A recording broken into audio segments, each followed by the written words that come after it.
Le cessez-le-feu entre les partis à Koufri dans l'est de la RDC, qui a pris fin dimanche 4 août à minuit, n'est pas respecté sur le terrain.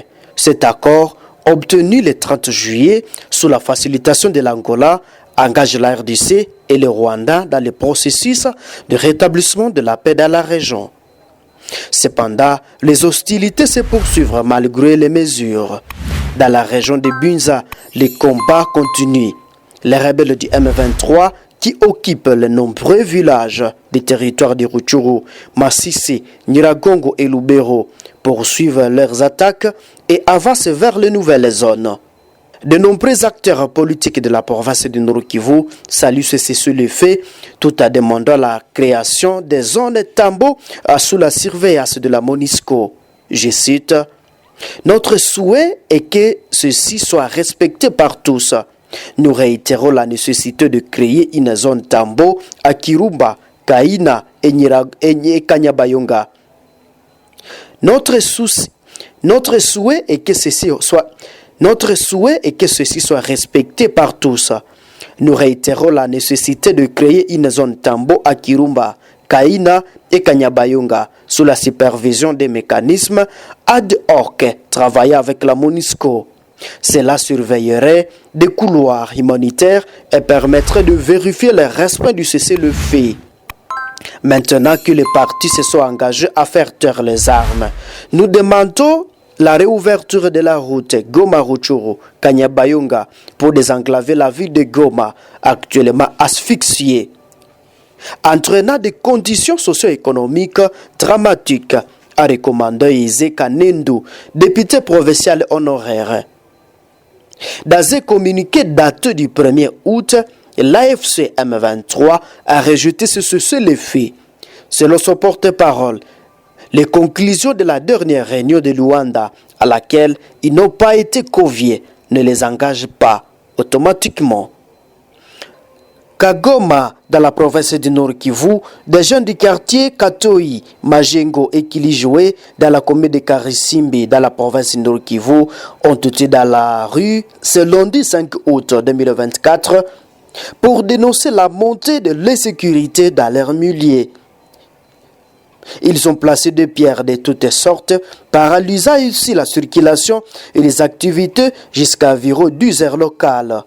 Des barricades ont notamment été érigées sur les artères du quartier Katoi, Majengo et Kilijoué.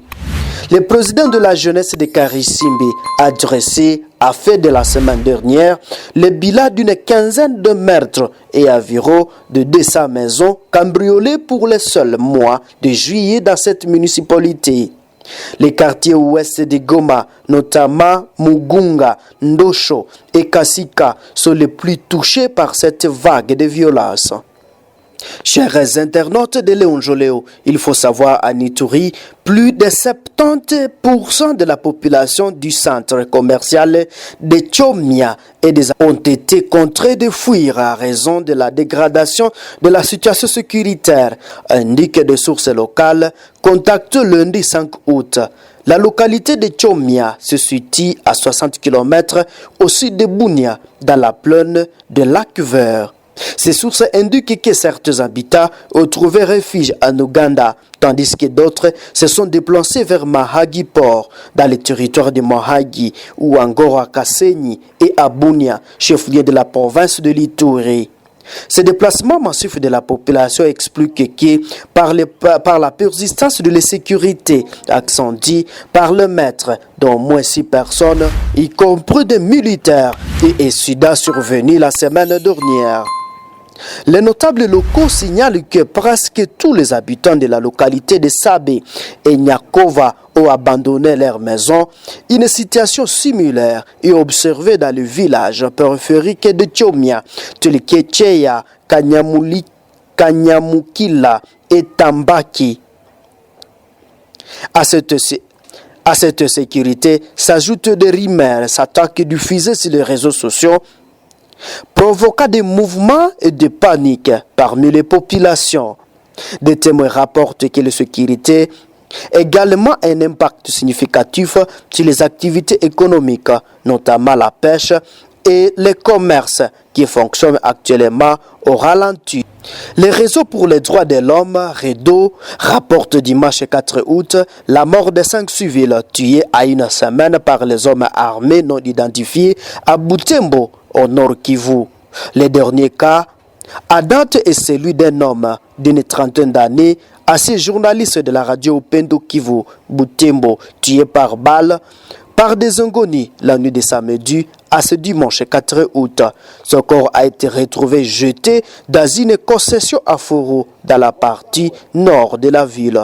Je cite: avant-hier, c'était l'assassinat d'une vieille dame de 75 ans tuée à côté de sa résidence dans la cellule Kikwangwa au quartier Congo-Yasuka. Au début de la semaine, c'était l'assassinat d'une jeune fille mineure étranglée et jetée à côté d'une église dans la commune de Moussoussa. À la fin de la semaine passée, c'était l'assassinat de taximan dans la concession de l'Itave où les bandits ont emporté sa moto, a rappelé Muhindo Wasivinyoa. Pour suivre ce récit, il affirme que notre taximan a été poignardé au début de cette semaine. Il est pris en charge dans une structure sanitaire de la ville. La semaine passée, un autre journaliste a été agressé et s'est bien emporté par les bandits, selon la même source. Au regard de ce tableau sombre, Muhindo Wasivinyoa appelle le service de sécurité à doubler de vigilance afin de protéger la population et leurs biens. Il demande l'auditorat militaire de diligenter ses enquêtes pour dénicher les auteurs et les référer devant le tribunal et la population de rester en alerte à dénoncer tout mouvement suspect auprès des services de sécurité.